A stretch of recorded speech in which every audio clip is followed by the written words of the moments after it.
मंत्रालयातील गर्दी कमी करण्यासाठी आणि कायदा सुव्यवस्थेचा प्रश्न निर्माण होऊ नये यासाठी मंत्रालयामध्ये FRS हे तंत्रज्ञान सुरू केले जाणार आहे। मंत्रालयाच्या सर्व प्रवेशद्वारावर ही यंत्रणा बसवण्यात येईल। दरम्यान ही यंत्रणा कशी आहे याचा आढावा घेतलेला आहे राजू सोनावणेने। आपण पाहूया।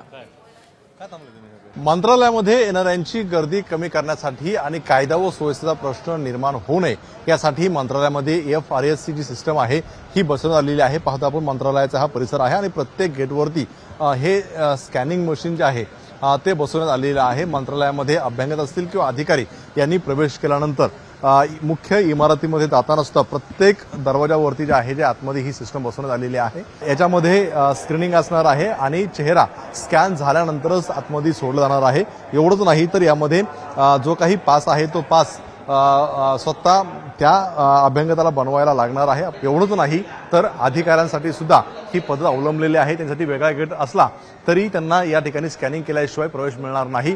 मंत्र्यांच्या सुद्धा स्कॅनिंग केलं जाईल आणि त्यांच्यासोबत येणारे जे काही अभ्यागत असतील किंवा कार्यकर्ते असतील त्यांना सुद्धा कुठेतरी जे आहे ते चाप लावण्यासाठी किंवा ते रोखण्यासाठी जे आहे ते सुद्धा या ठिकाणी सिस्टम बसवून आलेले आहे।